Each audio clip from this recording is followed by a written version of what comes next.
राणा सांगा इतने ही बहादुर थे तो बाबर से हारे क्यों? ऐसा मैं नहीं, ऐसा वो लोग बोलते हैं जिन्हें राजपूतों से जलन है। इसलिए राजपूतों की लड़ाइयाँ, उनकी वीरता, उनके बलिदान उन्हें नहीं दिखते।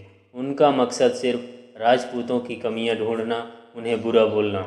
अगर राणा सांगा की बात करें तो उन्हें कौन नहीं जानता। हमारे देश के लिए क्या नहीं किया। अरे अपना एक हाथ, एक आँख और एक पाँव गंवा दिए, शरीर पर 80 से ज़्यादा घाव और पूरा जीवन लड़ते रहे।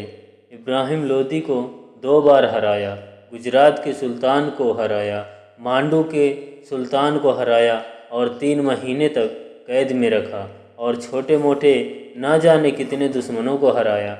बाबर के खिलाफ सारे राजपूतों को एक किया, लेकिन लोगों को उनकी जीत नहीं, उनके जीवन की सिर्फ आखिरी लड़ाई दिखती है और उसमें वो घायल होने के बाद भी लड़ते रहे। अरे बाबर के हथियार एडवांस थे। बाबर की तोपों और बंदूकों का सामना राजपूतों ने तलवारों से किया। कैसे जीतते यार? ऐसे सूरवीरों की बुराइयां या तो विधर्मी करते हैं या तो जातिवाद वाले दीमक। अगर मैंने सही कहा तो कमेंट बॉक्स में जय हिंद जरूर लिखें और वीडियो को पूरा देखें। वीरों में महावीर अजेय अपराजय योद्धा, जो वीरता और शौर्य का प्रतीक, भक्तों में भगवान महादेव के परम भक्त, दुश्मन जिसका नाम सुनकर खौफ खाकर मर जाए, एक हाथ और एक आंख ना होने पर भी विदेशी आक्रमणकारियों को दौड़ा दौड़ा कर मारने वाला योद्धा, जो मेवाड़ की शान, राजपूतों का अभिमान, वो हैं हिंदूपत महाराणा सांगा। तो दोस्तों, आज बात करेंगे मेवाड़ की शान महाराणा सांगा की। जब सन 1482 में दिल्ली की गद्दी पर लोधी सल्तनत का कब्जा था, बाकी राज्य छोटे छोटे रियासतों में बटे हुए थे, लेकिन सब में मेवाड़ ऐसी रियासत थी जो महाराणा कुंभा की विस्तृत विरासत को संभाले हुए थे। मेवाड़ की राजगद्दी पर राणा रायमल का शासन था, जो महाराणा कुंभा के छोटे पुत्र थे।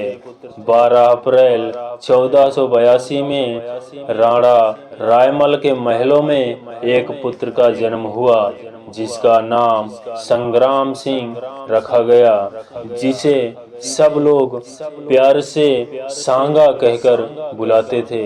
संग्राम सिंह धीरे धीरे बड़े होने लगे और शिक्षा लेने के लिए इन्हें गुरुकुल भेज दिया गया।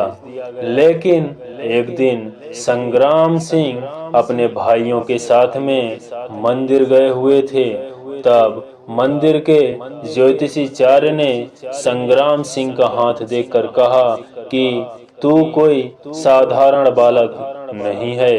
तेरे सामने बड़े बड़े वीर योद्धा घुटने टेक देंगे। तेरी तलवार से बड़ी बड़ी सल्तनतें कांप जाएंगी। तू जब युद्ध में जाएगा तो दुश्मन तेरा नाम सुनकर युद्ध का मैदान छोड़ देगा। तू जल्द ही मेवाड़ का राजा बनेगा।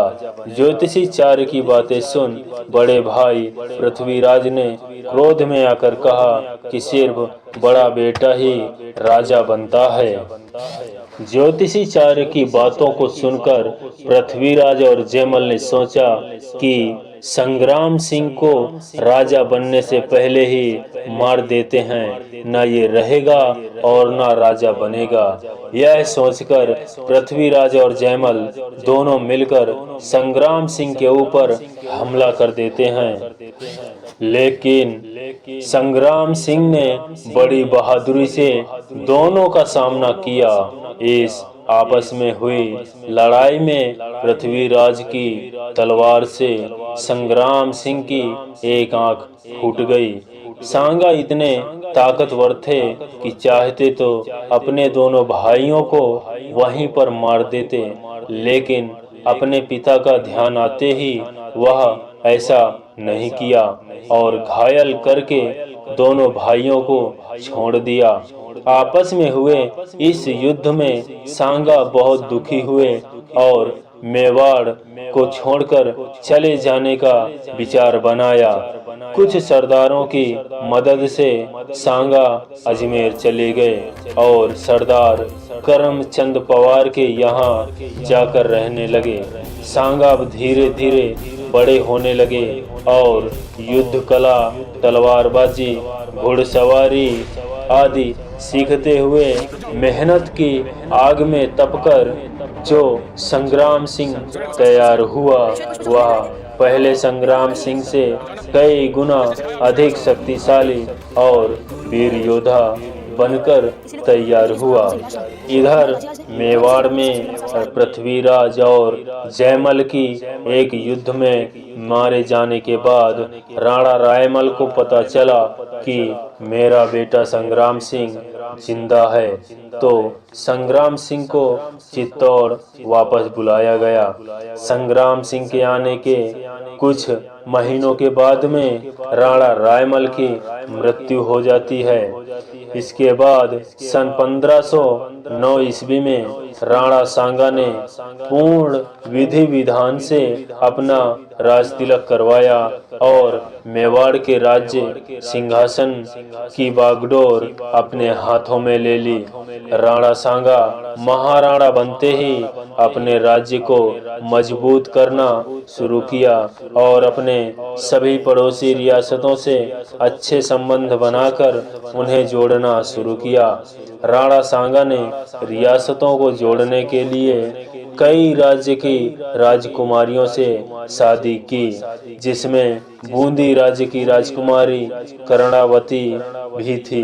राणा सांगा द्वारा बनाए गए संबंधों से मेवाड़ के बाजारों में चार चांद लग गए और बाजारों की आमदनी और ज्यादा होने लगी, जिससे मेवाड़ की अर्थव्यवस्था मजबूत होने लगी। मेवाड़ अपने राज्य की राज्य सीमाओं का विस्तार करने लगी। अब मेवाड़ दिन दोगुनी रात चौगुनी उन्नत करने लगा। नए नए सिपाही भर्ती होने लगे। युद्ध का सारा साजो सामान बनने लगा। तीर, तलवारें, भाले आदि सब बनने लगे। अब सारे राजपुताने में मेवाड़ एक उभरता हुआ राज्य दिख रहा था और मेवाड़ राज्य की सीमाएं दिल्ली को छूने लगी थी। दिल्ली में उस समय इब्राहिम लोदी का राज्य था। मेवाड़ की बढ़ती ताकत को देख इब्राहिम लोदी को डर सताने लगा कि दिल्ली हाथ से न चली जाए। इसी वजह से इब्राहिम लोदी ने सन 1517 में मेवाड़ पर आक्रमण कर दिया। राणा सांगा को जब पता चला कि इब्राहिम लोदी आक्रमण करने आ रहा है, तो राणा सांगा ने राजपूती सेना लेकर इब्राहिम लोदी को चारों तरफ से घेर लिया और युद्ध शुरू हो गया। लेकिन राजपूतों की तलवार के आगे इब्राहिम लोदी की सेना न टिक पाई और लोदी की सेना अपने राजा लोदी को अकेला युद्ध के मैदान में छोड़कर भाग गई और इब्राहिम लोदी को कैद कर लिया गया। लेकिन कुछ माह बाद राणा सांगा उदारतावश इब्राहिम लोदी से युद्ध का हर्जाना लेकर छोड़ दिया। इस युद्ध में राणा सांगा का एक हाथ कट गया था, लेकिन फिर भी बड़ी वीरता पूर्वक युद्ध किया।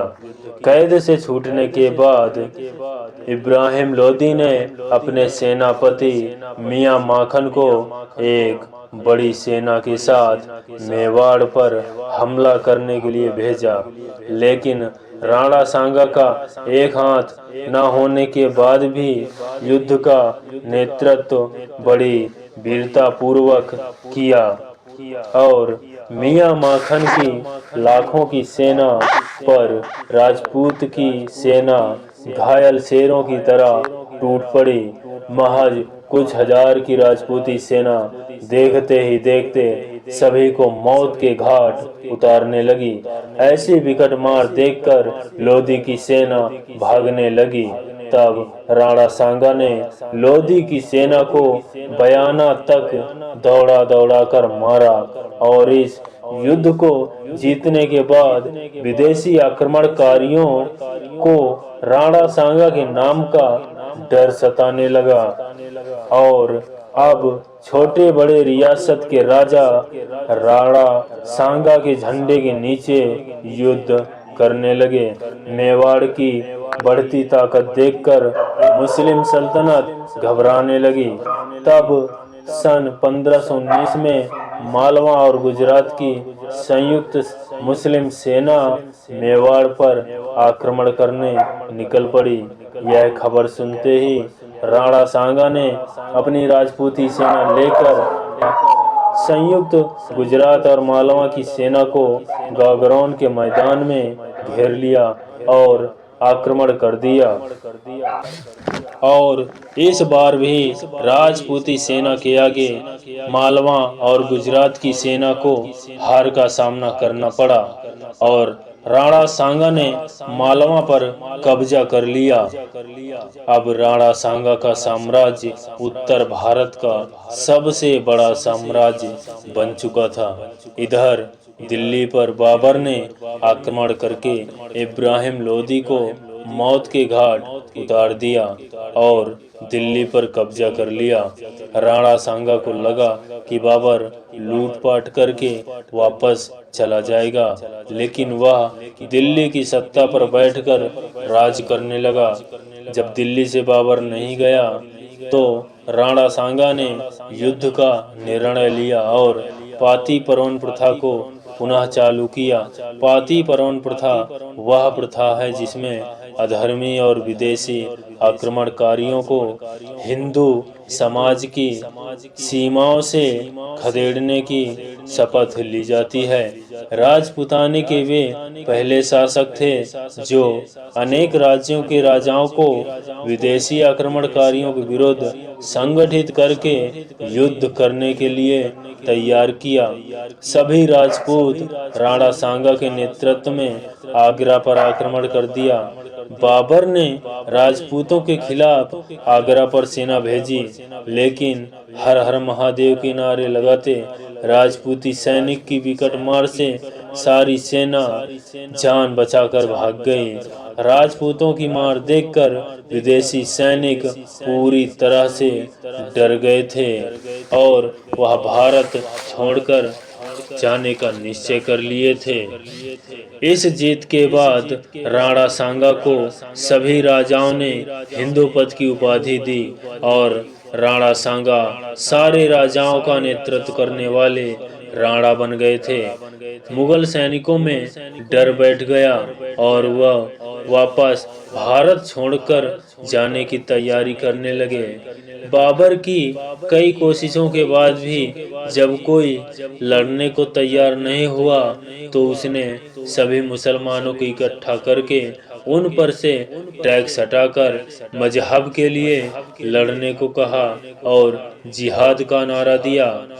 दोस्तों, बाबर ही है जिसने पहली बार जिहाद का नाम लिया था। मजहबी लोगों से तकरीरें करवाई और काफिरों को मारना सवाब बताया।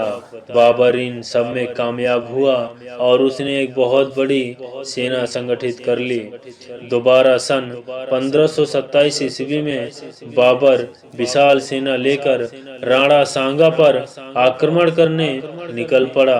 राणा सांगा को जब पता चला कि बाबर युद्ध करने आ रहा है तो राणा सांगा ने राजपूती सेना लेकर बाबर को खानवा के मैदान में चारों तरफ से घेर लिया और राणा सांगा ने इतिहास के महाभयानक युद्ध का शंखनाद किया और दोनों सेनाएं आपस में भिड़ गईं। बाबर ने पहली बार राणा सांगा को देखा था। उसे यकीन नहीं हो रहा था कि कैसे राणा सांगा सिर्फ एक हाथ से तलवार लिए झुंड के झुंड सैनिकों को काटते चले जा रहे थे। जब बाबर को लगा कि मैं राणा सांगा से नहीं जीत पाऊंगा, तो बाबर ने चाल चलना शुरू कर दिया और राणा सांगा की तरफ से लड़ रहे लोधी सेनापति को धन का लालच देकर अपनी सेना में मिला लिया। गद्दार लोधी सेनापति बाबर से जा मिला। इतना बड़ा विश्वासघात होने के बाद भी राजपूतों की वीरता में कमी नहीं आई और राणा सांगा बड़ी वीरता से युद्ध करते रहे। युद्ध के दौरान राणा सांगा की एक आंख में तीर लग गया, लेकिन घायल सांगा खूंखार शेर की तरह मुगल सैनिकों को मौत के घाट उतारते रहे। ऐसा रौद्र रूप देख बाबर डर गया। आंख में तीर लगने से खून लगातार बहता रहा, जिसके कारण राणा सांगा बेहोश हो गए और राणा की बेहोशी और लोधी सेनापति की गद्दारी से उनकी सेना यह युद्ध हार गई। राणा सांगा को सुरक्षित स्थान पर लाया गया और घावों पर दवा लगाई गई। होश में आते ही राणा ने फिर से युद्ध में जाने की ठानी और कसम खाई कि बिना विजय के हम मेवाड़ नहीं लौटेंगे। लेकिन कुछ गद्दारों ने राणा सांगा को भोजन में जहर दे दिया, जिसके कारण ऐसे महावीर योद्धा का अंत हो गया। तो दोस्तों, यह वीडियो आपको कैसा लगा कमेंट बॉक्स में जरूर बताएं, और यह वीडियो अच्छा लगा हो तो कृपया चैनल को जरूर सब्सक्राइब कर लीजिए। जय हिंद, जय भारत।